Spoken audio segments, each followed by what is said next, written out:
अयोध्येमध्ये राम मंदिर बांधून पूर्ण होत आहे आणि अशातच या अयोध्येतल्या मंदिराची प्रतिकृती तुम्हाला मुंबई किंवा ठाण्यामध्ये पाहायला मिळाली तर भाजपच्या नेत्या श्वेता शालिनी यांच्या संकल्पनेतून साकारलेल्या राम मंदिराची प्रतिकृती असलेला एक टेम्पो जेव्हा इंधन भरण्यासाठी एका पेट्रोल पंपावर आला तेव्हा नेमकं काय घडलं ते सांगतायत आमचे न्यूज कोऑर्डिनेटर तुषार शेटे।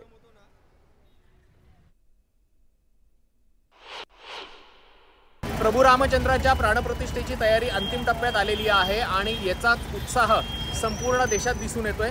घाटकोपरमध्येही असाच उत्साह दिसून येतो आणि त्याला कारण ठरलेला आहे हा टेम्पो। त्याचं कारण असं की या टेम्पोवरती प्रभू रामचंद्राची मंदिराची एक प्रतिकृती बनवलेली आहे आणि जेव्हा हा टेम्पो पेट्रोल भरण्यासाठी एका पेट्रोल पंपावरती आला तेव्हा सगळ्याच रामभक्तांनी इथे गर्दी केलेली आहे।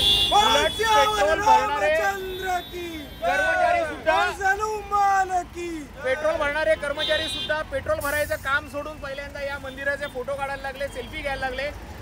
तुम्ही मला सांगा किती आनंद झाला हे मंदिर इथे बघून? खूप आनंद झाला याच्यामध्ये। हे राम मंदिर आपल्या भविष्यात लक्ष राहणार ते आपल्या राम जन्मचा आहे।